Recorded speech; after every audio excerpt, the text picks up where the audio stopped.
교회에 우리 주님이 제정하신 두 가지 성례가 있는데 하나는 세례이고 또 하나는 성찬입니다. 주님께서 이 두 가지를 친히 제정을 하셨어요. 특별히 오늘 성찬식을 진행하기에 앞서서 이 성찬이 무엇인지 어떤 의미를 가지고 있는가 하는 것을 함께 나누려고 합니다. 먼저 성찬의 의미를 이해하려면 이 성찬식이 가장 최초로 처음 행해졌을 때의 배경을 이해해야 합니다. 그것이 언제 시작했는가? 그것을 오늘 본문은 곧 주 예수께서 잡히시던 밤이라고 합니다. 예수님이 잡히시던 밤에 우리 주님이 처형되시기 전날 밤에 주님께서 제자들과 최후의 만찬을 하셨습니다. 그러므로 이 성찬식은 그 다음에 있을 우리 주님의 죽음과 관련된 의식이죠. 예수님의 십자가에서의 죽음의 의미를 제자들에게 알려주고 기억하게 하는 것이 성찬식입니다. 근데 이때를 조금 더 시기를 넓혀서 보면 이때가 유월절 기간입니다. 그래서 누가복음에 보면은 예수님이 이 마지막 만찬에 대해서 제자들에게 내가 너희와 유월절 먹기를 원했다라고 말씀하세요. 누가복음 22장 15절입니다. 시작. 이르시되 내가 고난을 받기 전에 너희와 함께 이 유월절 먹기를 원하였노라. 네. 우리 주님이 제자들과 함께 밤에 하셨던 이 마지막 만찬, 이 성만찬은 이 유월절에 제자들과 함께 드셨던 그 유월절 식사였던 것입니다. 그러니까 이 성찬은 유월절과 또 연관이 있다는 것을 알 수가 있어요. 유월절은 이스라엘 백성들이 그 애굽에서 모든 장자를 하나님이 다 심판할 때 그 심판을 넘어간 것을 기념하는 절기이죠. 하나님께서 모든 이스라엘의 애굽의 장자를 죽이실 때 이스라엘 백성들은 그 하나님의 말씀대로 어린 양을 잡아서 그 피를 문설주에 바름으로써 그 안에 있었던 장자들은 죽임을 면한 바로 그 사건이죠. 이렇게 해서 하나님의 심판이 넘어갔다고 해서 패스오버 유월절이라고 하는 것인데요. 이것을 기념해서 이스라엘 백성들은 일주일 동안 어린 양과 무교병을 먹음으로써 그 절기를 행하는 것이에요. 그런데 이스라엘의 유월절은 진정한 의미에서 해방을 가져온 것이 아닙니다. 애굽에서 해방돼서 약속의 땅에 이르렀지만 그들은 늘 죄의 종이 되어서 우상 숭배를 했고 그 결과 그들은 포로로 끌려가고 다시 돌아왔지만 지금도 로마의 압제 아래 있는 것이죠. 그러니까 그들의 유월절은 진정한 것이 아니에요. 불완전한 것입니다. 그 유월절은 장차 올 진정한 유월절, 진정한 해방의 모형인 것이죠. 그런데 바로 예수님이 그 유월절에 십자가에서 죽으신 것입니다.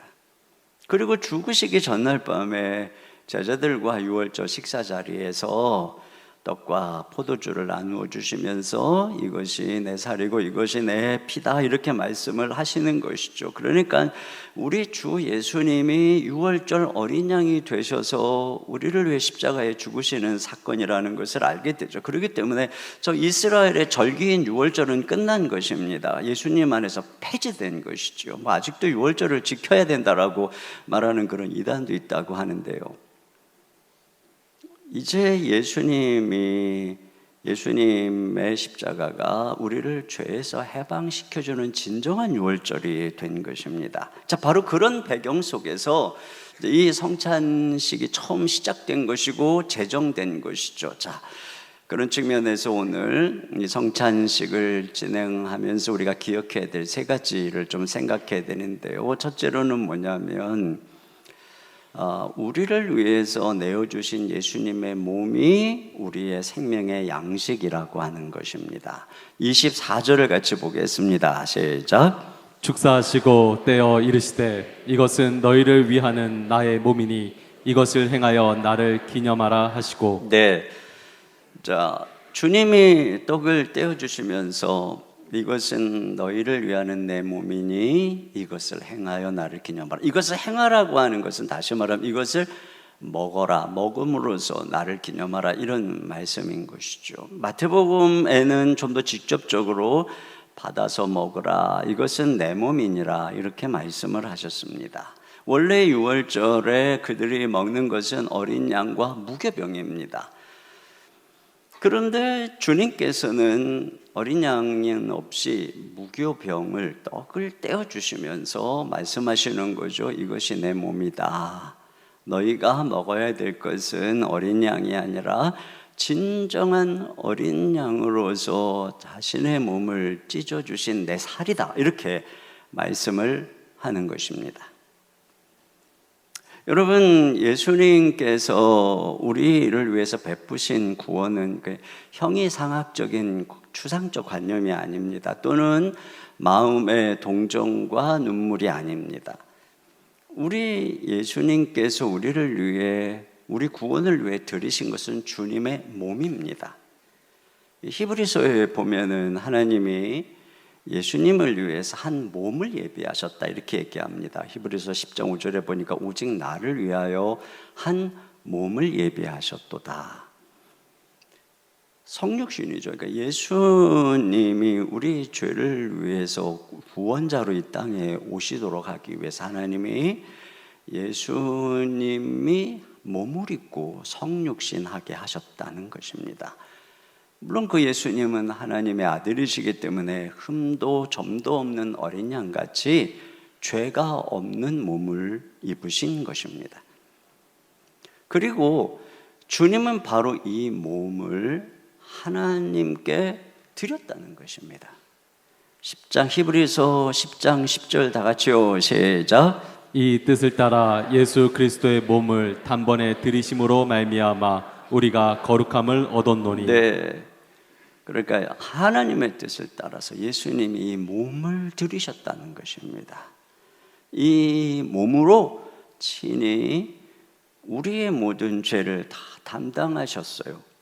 그래서 예수님의 몸에 죄인을 향한 형벌이 우리 대신 가해진 것이고, 예수님의 몸에 채찍이 가해져서 살이 찢기셨고, 예수님의 몸이 십자가에 못 박혀 저주를 받으신 것이고, 그 예수님의 몸이 죄인이 받아야 되는 모욕, 두려움, 목마름, 고통을 다 담당하시고 운명하신 것입니다. 그러니까 우리 주 예수님은 이와 같이 우리의 구원을 위해서 몸을 내어주신 것입니다. 그래서 주님이 그 몸을 드림으로써 우리가 거룩함을 입은 것이에요. 주님의 몸이 죄인이 되어서 우리가 의인이 되는 것이죠. 주님의 몸이 채찍에 맞아서 우리가 나음을 입는 것이고, 주님의 몸이 모욕을 받아서 우리가 사랑을 받게 되는 것입니다. 주님의 몸이 심판을 받아서 우리가 구원을 받게 되는 것이죠. 주님께서 몸으로 오시지 않았다면, 예수님께서 몸을 드리지 않았다면 우리의 구원은 없는 것입니다. 왜? 우리는 이 몸으로 행한 것으로 심판을 받을 것이기 때문에 이 몸의 죄에서 구원받을 수 없는 것입니다. 예수님이 몸으로 오시지 않았다면. 어머니의 손과 발에 박힌 굳은 살, 얼굴에 주름살, 굽은 허리로 인해서 자녀가 자란 것처럼 우리 주님이 우리를 위해서 그 몸으로 저주받고 심판받고 찢겨지시고 죽으셨기 때문에 우리가 생명을 얻은 것이죠. 그러므로 여기 주님이 떡을 떼주시면서 내 살을 먹으라 하는 것은 이것이 네가 먹고 사는 생명의 양식이다, 그 말인 것입니다. 우리가 먹어야 살죠. 먹어야 생명이 유지되는 것입니다. 아무리 좋은 음식도, 아무리 맛있는 고기도, 그러나 우리가 영원히 살게 하지는 못합니다. 이 세상의 진수성찬은 잠시 몸에 힘을 주지만 절대로 죄로 인한 사망의 길에서 우리를 살리지 못합니다. 그런데 예수님께서는 그 몸으로 나의 모든 죄를 대신 짊어지시고 죽으셨어요. 그러므로 십자가에서 그 몸을 내어주신 예수님이 우리를 영원히 살게 하는 생명의 떡이 된다는 것입니다. 요한복음 6장 48절 51절까지 다 같이 읽어보겠습니다. 시작. 내가 곧 생명의 떡이로라. 너희 조상들은 광야에서 만나를 먹었어도 죽었거니와 이는 하늘로서 내려오는 떡이니 사람으로 하여금 먹고 죽지 아니하게 하는 것이니라. 나는 하늘로서 내려온 산 떡이니 사람이 이 떡을 먹으면 영생하리라. 나의 줄 떡은 곧 생명을 위한 내 살이로라 하시니라. 그렇습니다. 그러니까 예수님이 우리를 위해서 내어주신 이 몸이 바로 그 몸을 내어주신 우리 주 예수님이 우리의 떡이라는 것입니다. 생명의 떡. 구약에 사람들이 범죄를 하면은 양을 끌고 옵니다. 그래서 그 양을 잡아서 죽이죠. 그리고 피를 뿌리고 그 고기를 삶아요. 그래서 그 고기를 제사장과 제주가 먹습니다. 그런 면에서 속죄의 제단이 곧 식탁입니다. 주님께서 살을 찢기시고 피 흘리신 십자가가 우리에게는 생명의 식탁인 것입니다.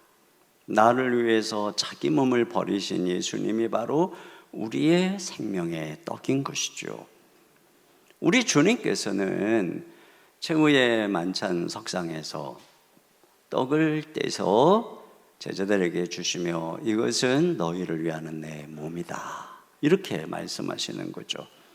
그러므로 여러분, 우리는 이 떡을 받으면서 이렇게 고백해야 됩니다. 주님, 죄와 심판 그리고 사망 가운데 있는 저를 위해서 당신의 몸을 내어주심을 감사합니다. 주님이 저를 위해 당신의 몸을 찢어주셨기에 저주와 사망은 물러가고 주님의 생명을 얻었음을 감사드립니다. 이제 이 떡을 받음으로 나를 위해서 찢으신 주님의 몸을 먹습니다. 주님의 몸에 참여합니다. 저의 생명이 되어 주시옵소서. 당신의 생명으로 충만케 하옵소서. 질병, 상처, 사망의 세력은 물러가고 하늘의 생명으로 치유하시고 풍성케 하옵소서. 나를 위해 당신의 몸을 버리신 주님, 이제 내 몸을 당신께 드립니다. 당신이 나의 주인이시오니 내 몸을 의의 병기로 사용하여 주옵소서. 우리가 무엇을 먹으면 그것은 우리 가운데 들어가 소화돼서 우리의 체질을 형성합니다. 이처럼 우리는 이 떡을 먹음으로써 그리스도를 먹는 것이요, 그래서 우리는 이제 점점 그리스도의 체질이 되고 그리스도의 형상으로 변화되어져 가는 것입니다. 이스라엘 백성들이 날마다 만나를 먹듯이 우리는 하늘의 떡이신 예수님을 먹는 것이죠. 말씀을 통해서 우리는 예수님을 먹는 것이에요. 그래서 오늘마다 예수님을 닮아가고 우리 안에 생명이 풍성해져 가는 것입니다. 두 번째로 성찬식에서 우리가 기억해야 될 것은 우리 위에 흘려주신 그리스도의 피가 새로운 언약의 보증이라는 사실입니다. 자, 25절을 다 같이 보겠습니다. 시작. 식후에 또한 그와 같이 잔을 가지시고 이르시되 이 잔은 내 피로 세운 새 언약이니 이것을 행하여 마실 때마다 나를 기념하라 하셨으니. 네, 여러분, 이스라엘 백성들이 출애굽하던 날에 하나님이 애굽의 모든 장자를 치시던 날에 그 이스라엘 백성들의 문설주에 있는 피를 보시고 하나님이 넘어가셨어요. 그게 무슨 얘기냐면은 그 어린 양의 피에 있는 하나님의 언약, 약속을 기억하고, 그래 이 피를 바른 집은 내가 구원하기로 했지 하시는 약속을 기억하고 넘어간 것입니다.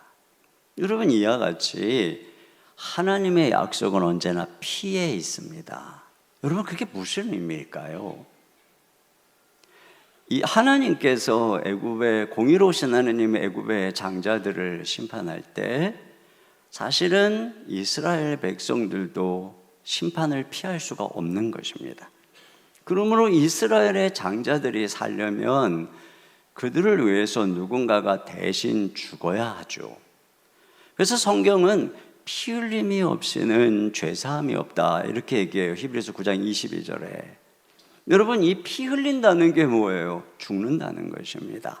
그러니까 우리의 죄가 사함을 받으려면 누군가가 우리를 위해 대신 죽으면서 피를 흘려야 되는 것입니다. 그래서 구약의 제사를 보면은 그 사람의 죄를 속하기 위해서 대신 동물을 잡아다가 그를 죽입니다. 그가 그 사람을 위해 죽어가면서 흘린 그 어린 양의 피, 그 피를 이 사람에게 바를 때, 그리고 뿌릴 때 그 피가 이 사람의 죄를 사한다는 것입니다. 그 피가 발라진 그를, 이것이 제사인 것이죠. 그런데 그래서 그처럼 그들을 위해 죽은 어린 양의 피가 문설주에 발라져 있을 때 하나님이 그 피에 있는 약속을 기억하고 그들을 넘어갔던 것입니다. 그런데 이 동물의 피는 실제적으로 죄를 없이 하지 못해요. 이건 하나의 모형이었던 것입니다. 히브리서 10장 4절에 보면은 이는 황소와 염소의 피가 능히 죄를 없이 하지 못함이라. 그러니까 그 동물의 피가 그들을 죄에서 해방시키지 못합니다. 그래서 늘 동물의 피로 제사를 드리는 이스라엘 백성들은 항상 마음속에 죄가 남아 있었고 또 죄를 짓고 우상을 숭배하고 하나님을 떠나버렸습니다. 그러니까 그 피가 그들을 죄에서 구원하지 못한 것입니다. 그건 모형이었을 뿐이에요. 그런데 예수님이 오신 것이죠. 예수님이, 하나님 아들이신 예수님이 사람의 몸을 입고 흠없는 유월절 어린 양으로 오신 것입니다. 십자가에 달리신 예수님은 머리에는 가시관을 써서 피를 흘리시고 손과 발에는 못이 박혀서 피를 흘리시고 옆구리에는 창을 찔러서 몸에 있는 모든 피를 쏟으시고 나중에는 물까지 쏟으셨다라고 기록하고 있습니다. 이렇게 예수님은 우리 대신 죽으시면서 피를 흘리셨어요. 그런데 바로 이 피가 새로운 언약을 세우는 피다 이렇게 말하고 있는 것이에요. 그렇다면 여러분, 예수님이 당신의 피로 당신의 피를 통해서, 그러니까 다시 말하면 하나님이 예수님의 피를 통해서 우리에게 주시는 약속은 뭘까요? 그것은 바로 구약에 제가 여러 번 언약을 얘기하면서 구약의 예레미야나 에스겔이 말한 것처럼 그들이 하나님 말씀에 순종하지 못하니까 내가 너희들의 죄를 다 씻어주고 너희의 마음을 변화시켜서 너희의 안에 성령을 두고 너희가 내게 순종하는 백성을 만들어 주겠다라고 하는 그 약속입니다. 그런데 그 약속을 무엇이 이루느냐? 그것이 바로 예수님의 피가 이룬다는 것입니다. 예수님의 피가 사람들의 마음에 있는 죄를 씻어주시고 그를 죄에서 구원하고 그로 하여금 순종하는 백성, 마음에서부터 말이죠. 그래서 베드로는 이렇게 얘기를 해요. 베드로전서 1장 2절 하반절 다 같이요. 시작. 예수 그리스도의 핏부림을 얻기 위하여 택하심을 받은 자들에게 편지하노니. 네, 우리가 핏부림을 얻기 위해서 구약의 제사장이 동물을 죽이고 그 피를 뿌려서 죄를 사하는 것처럼 십자가에서 우리를 위해 죽으신 예수님의 그 피뿌림을 얻기 위해서 택하심을 받았다는 것입니다. 그리고 그 피뿌림을 얻으면 어떻게 되는가? 베드로전서 1장 18절입니다. 시작. 너희가 알거니와 너희 조상이 물려준 헛된 행실에서 대속함을 받은 것은 은이나 금같이 없어질 것으로 된 것이 아니요 오직 흠없고 점없는 어린 양 같은 그리스도의 보배로운 피로 된 네, 것이니라. 우리의 헛된 행실로 인해서 우리는 심판을 받습니다. 그런데 헛된 행실에서 대속함을 받았다. 이 대속이라고 하는 것은 대신 값을 지불했다는 것입니다. 그것은 그 은이나 금으로 하는 게 아니라 예수님의 이 보배로운 피로, 주님이 우리를 위해 흘리신 보배로운 피가 우리의 모든 죄를 위해서 대신 흘리신 피이기 때문에 모든 값을 다 지불하시고 우리의 죄를 하나님 앞에 용서받게 하고 사함받게 한다는 것이죠. 히브리서는 예수님이 우리를 위해 흘리신 피의 효력을 이렇게 얘기합니다. 히브리서 9장 14절입니다. 시작. 하물며 영원하신 성령으로 말미암아 흠없는 자기를 하나님께 드린 그리스도의 피가 어찌 너희 양심을 죽은 행실에서 깨끗하게 하게 살아계신 하나님을 섬기게 하지 못하겠느냐. 그렇죠. 그리스도의 피가 우리를 양심을 죽은 행실에서 깨끗하게 한다는, 그리고 우리를 하나님을 섬기게 한다는 것입니다. 또 10장 22절입니다. 시작. 우리가 마음의 뿌림을 받아 악한 양심으로부터 벗어나고 몸은 맑은 물로 씻음을 받았으니 참 마음과 온전한 믿음으로 하나님께 나아가자. 그렇죠. 이와 같이 우리 주 예수 그리스도의 희생의 피만이 우리 죄를 씻어주시고 우리 마음을 새롭게 해서 우리가 참 마음과 믿음으로 하나님을 섬길 수 있도록 하는 것이죠. 이와 같이 이런 이 약속을 예수님의 피만이 이룬다는 것입니다. 그리고 그 예수님의 피의 제사가 결국은 우리로 하여금 지성소에 들어가게 하는 것입니다. 그래서 하나님 앞에 나아가서 죄사함 받게 하고 의롭다함을 얻게 하고 하나님을 아바 아버지라 부르며 그분과 화목하게 되고 자녀의 권세를 얻게 되고 내 하늘의 거룩한 상속자의 신분을 주시는 것이죠. 그리고 우리가 이 땅에서 거룩하게 하나님 앞에 순종하는 자녀가 되게 하는 것입니다. 주님의 피는 그것이죠. 주님은 성찬 석상에서 포도주 잔을 주시면서 이 피를 마시라고 하는 것입니다. 이 피를 마셔라. 이것이 내 하나님의 새 언약을 세우는 피다. 여러분, 이것은 이 피를 마음에 뿌려야 된다는 것입니다. 마치 구약의 문설주의 피를 바르듯이 우리는 이 잔을 마심으로써 바로 예수님의 피를 우리 마음의 문에 바르라는 것입니다. 그러면 그 피를 의지하는, 그 피가 발라진 그러한 우리 하나님이 그 피를 보고 너는 죄인이 아니고 의인이다 이렇게 선언해 주시는 것입니다. 너는 심판받을 죄인이 아니라 하나님의 사랑받는 자녀라고 인정해 주시는 것입니다. 그 피를 보고 우리를 거룩하다고 선언하시며 성령을 보내주시는 것이고, 그래서 우리가 죄를 이기는 거룩한 존재로 살아가게 하는 것, 그것이 무엇인가? 바로 예수님의 피라는 것입니다. 그러므로 우리는 이 성찬을 통해서 잔을 마시면서 이렇게 고백하는 것입니다. 주님, 당신이 흘리신 보배로운 피만이 우리 죄를 씻어주시는 줄 믿습니다. 이 시간 내 죄를 자백하며 주님의 은혜 앞에 나아가오니 잔을 마실 때에 주의 보혈로 내 모든 죄를 씻어 주시옵소서. 오직 나를 위해서 목숨을 버리시고 흘려주신 주님의 보배로운 피만이 나를 거룩하게 하시고 나를 자녀 삼으시며 하늘 상속자 약속을 주시는 줄 믿습니다. 이 시간 주님의 잔을 마심으로 그 피에 참여하오니 하늘의 기쁨으로 충만케 하옵소서. 주의 성령으로 충만케 하옵소서. 그리하여 주님께 순종하는 거룩한 백성이 되게 하옵소서. 이렇게 고백하면서 잔을 받는 것입니다. 세 번째로 이 성찬의 메시지는 우리가 주님 오실 때까지 결코 잊어서는 안 되는 것은 바로 주님의 죽으심이라는 사실입니다. 26절을 다 같이 보겠습니다. 시작. 너희가 이 떡을 먹으며 이 잔을 마실 때마다 주의 죽으심을 그가 오실 때까지 전하는 것이니라. 네, 여러분, 이 성찬 예식의 초점이 어디에 있습니까?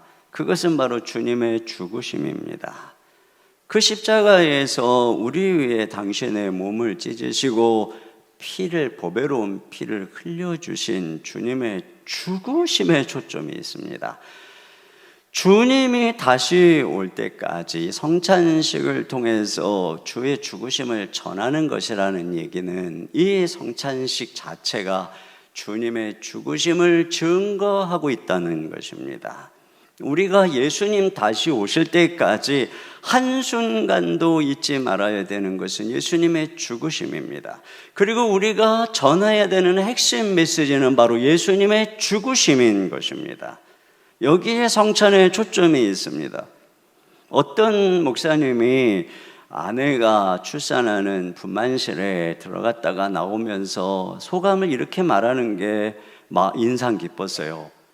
엄마의 죽음 속에서 아이의 생명이 태어나더라. 출산의 고통은 죽음의 고통입니다. 이처럼 우리의 생명은 주님의 죽으심에서 시작되는 것입니다. 우리 대신 몸을 찢으시고 피를 흘리셨기에 우리의 죄가 사함받고 새 생명을 얻고 하나님의 자녀가 되고 하늘 상속자가 되고 하나님의 기도응답을 받는 자녀가 된 것이죠. 그러니까 예수님의 죽음, 십자가가 기독교의 출발입니다. 우리가 전하는 핵심 메시지인 것입니다. 물론 예수님은 부활하셨습니다. 승천하셨습니다. 하나님 보좌 우편에서 다스리십니다. 그런데 그 출발은 죽으심입니다. 예수님이 우리를 위해 십자가를 지시고 죄를 위해 죽으셨기 때문에 하나님이 그를 부활시키신 것이고 하나님이 그를 승천시키셔서 당신 우편에 앉아 온 땅의 통치자가 되게 한 것입니다. 그리고 우리가 그런 예수님의 부활과 주님의 통치에 동참하는 것은 바로 죽으심을 통해서입니다. 예수님과 함께 죽을 때 그분과 함께 사는 것이고 그분과 함께 하늘 보좌에 앉히는 것입니다. 그분과 함께 다스리는 것입니다. 그러니까 모든 것은 죽으심에서 출발하는 것입니다.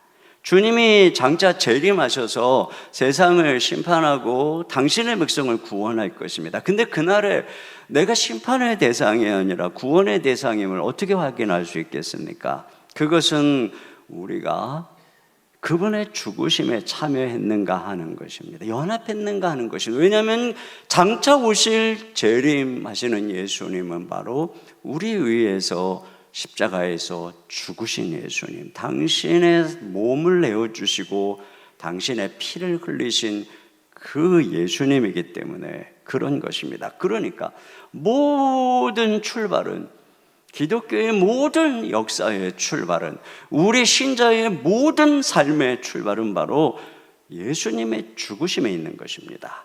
그런 면에서 이 성찬식을 통해서 우리는 죽으심의 자리로 가는 것입니다. 이 성찬식을 통해서 우리는 2000년 전 과거로 돌아가는 것입니다. 우리를 위해서 십자가에서 찢기시고 피 흘리시고 운명하신 바로 그날로 돌아가는 것입니다. 내 죄를 위해서 무시무시한 저주를 받으시고 운명하셨던 그 십자가 아래로 돌아가는 것입니다. 우리는 성찬식을 행할 때마다 거듭거듭 예수님의 죽으심으로 돌아가는 것입니다. 그리고 거기에 가서 나를 위해서 찢어주신 생명의 떡을 나를 위해서 흘려주신 보배로운 언약의 피를 받는 것입니다. 거기에만 생명이 있는 것입니다.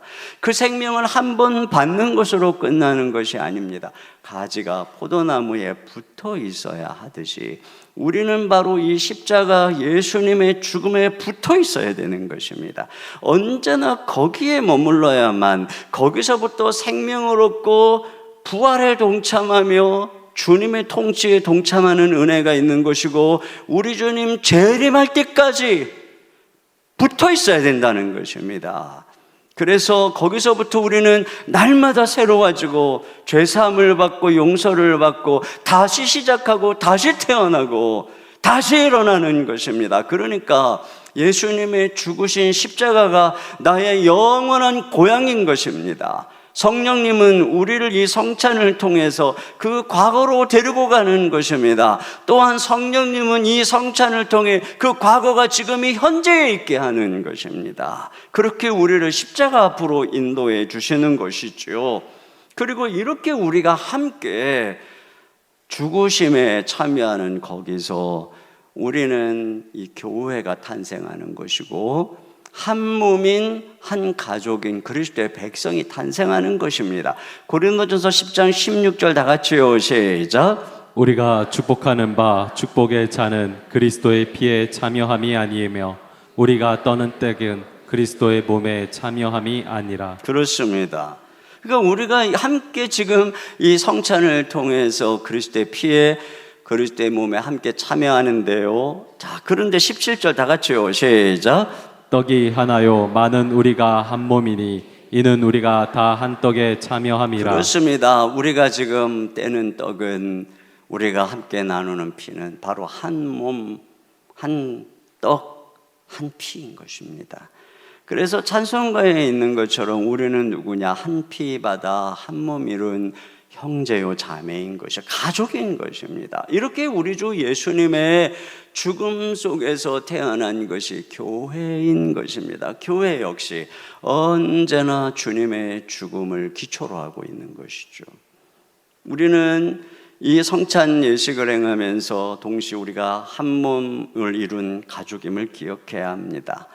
여러분, 엠마오 마을로 가는 제자들을 보세요. 그들이 슬픔과 낙심으로 눈이 어두워서 옆에 예수님이 함께 가고 계시는데도 그가 그리스도인 것을 알아보지를 못합니다. 그런데 그 눈이 언제 밝아지는가를 보세요. 누가복음 24장 30절 31절입니다. 시작. 그들과 함께 음식 잡수실 때에 떡을 가지고 축사하시고 떼어 그들에게 주시니 그들의 눈이 밝아져 그인 줄 알아보았더니 예수는 그들에게 보이지 아니하시는지라. 그렇습니다. 그러니까 떡을 가지사 축사하시고 떼어주실 때 그들의 눈이 열려서 예수님을 알아보는 것입니다. 여러분, 우리가 성찬을 하면서 그런 은혜가 있기를 주님의 이름으로 축원합니다.